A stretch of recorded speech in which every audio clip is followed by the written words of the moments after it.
Alright, chapter 10.6, we were focusing on solving radical equations. So your goal is to find x, but your equation contains radicals. So the first situation is if there is a single term. So if given a single radical term, you will want to isolate the radical. So that basically means get the radical on one side by himself. So who's hanging out with the radical? Positive 9. So how do you move it? By subtracting 9. And you end up with the square root of x minus 5 equals negative 5. And then we pause and we think for a second. Well, this is the principal square root.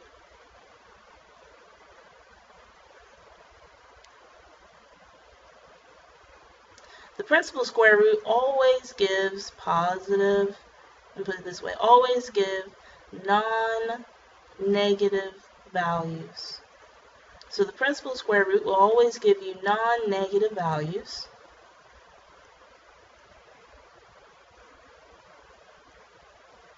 So how can the principal square root give you a negative number then?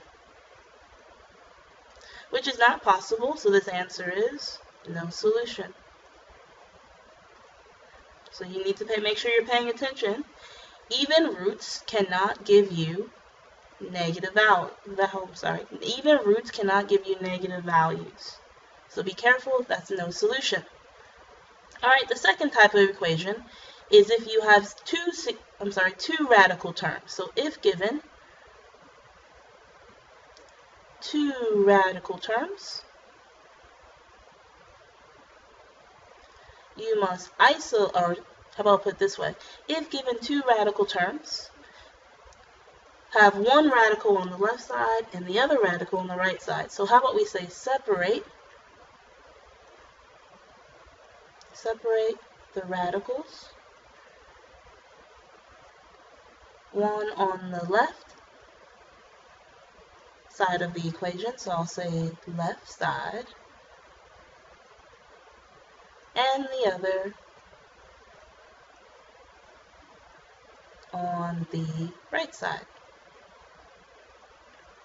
And I apologize for scribbling, but hopefully you were listening to me and therefore you can read my handwriting. Alright, so I have two radical terms. I just told you you need one on the left side, one on the right side. So I'm going to subtract the square root of x plus 1. You subtract because it's adding, and the opposite of adding is subtracting. So now I have the square root of x minus 4 equals 5 minus the square root of x plus 1. You have a radical on the left side, a radical on the right side. It doesn't matter about constant terms. I'm not disturbed by this 5 at all. My goal is to separate the radicals. Now, since this is a square root, in order to get rid of the square root, you must square both sides. If you square the left side, you must square the right side. So remember, the square and the square root cancel out, and the x minus 4 is left. And then for the right side, you actually have to FOIL this out. So in your papers, you may FOIL it out and then verify that you get what I get. I get 25 minus 10 times the square root of x plus 1 plus x plus 1. Good. Now notice that you have a single radical term again, which means we need to isolate the radical. So first I'm going to put my like terms together. So x minus 4 equals 26 minus 10 square roots of x plus 1 plus x. Well, let's subtract x on both sides, because now I'm going to isolate the radical. They cancel out. They cancel out. Subtract 26 on both sides. And you have negative 30 equals negative 10 square root x plus 1. Well, the radical is still not by himself, so I need to divide by negative 10, because remember that's multiplying here. So divide by negative 10. And now you have 3 equals the square root of x plus 1. So the square root has been isolated. Therefore, How do you get rid of the square root? You square both sides. And now we have 9 equals x plus 1. Subtract 1 on both sides, and you have x equals 8. X equals 8. But before you can conclude that is your answer, you always need to check. You always need to check. By squaring both sides, you have actually changed some information about the equation. So first you need to check. So I'm going to take this 8 and plug him in all the way in the original problem. So this is my check up here. Alright, so I have the square root. Well, 8 minus 4 is just 4. Plus the square root of 8 plus 1 is just 9. Well, the square root of 4 is 2. Square root of 9 is 3, which is 5. And 5 equals 5, so it works out. Good. So the answer is x equals 8. Alright, now let's work on number 84. Okay, so 84, it has x squared plus 6x, all raised to the 1/3 power, plus 2, equals 0. Well, like before, we need to isolate the radical. Remember, the 1/3 power is the cube root. So I need to get him by himself, so I'm going to subtract 2 on both sides. And I end up with negative 2. And on the left side, I have x squared plus 6x, all raised to the 1/3 power. Now this is the cube root, which means how would you get rid of the cube the cube root by actually cubing it. So I'm going to raise this all to the 3rd power, which means the 3rd power and the 1/3 power actually cancel out, and I have x squared plus 6x equals negative 2. Since this is quadratic, since this is a quadratic equation, you have to add everything on the same side and then solve by factoring or by using the quadratic formula.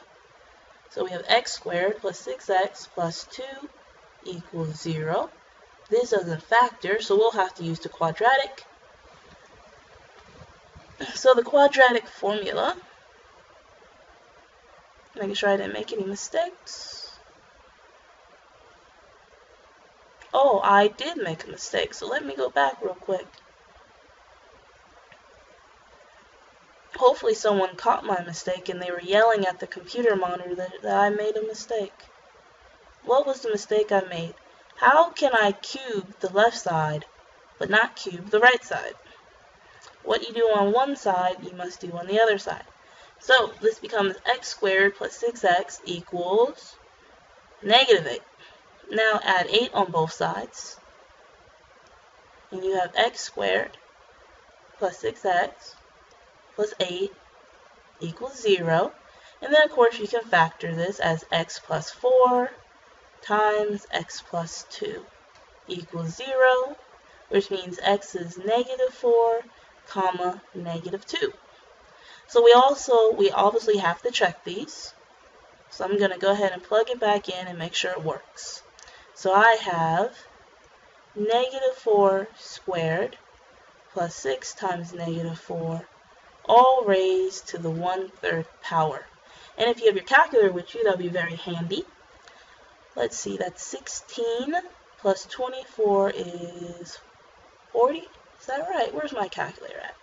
16 minus 24 is negative 8. So now I have negative 8 to the 1/3 power, which is, I'm sorry, I forgot to add 2.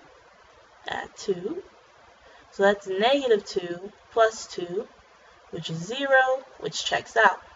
And then let's check the other one. Negative 2 squared plus 6 times negative 2, all raised to the 1/3 power, add 2. All I'm doing is plugging into the left side and making sure it equals the right side. So this becomes, again, negative 8 to the 1/3 power plus 2, which is negative 2 plus 2, which again is 0, so it works. Okay, so recap. If given a single radical term, you must isolate that radical. Okay, isolate the radical. Then, in order to eliminate the radical, you raise it to the nth power. So if I'm dealing with a cube root, then I'm going to raise it to the third power, or cube it.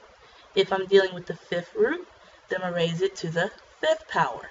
If it was the 12th root, then I'll raise it to the 12th power. Okay? If given an equation that has two radical terms, you must separate the radicals, one on the left side, one on the right side, and then again eliminate the radicals by doing the same as before and solving the equation. As always, let me know if you have any questions.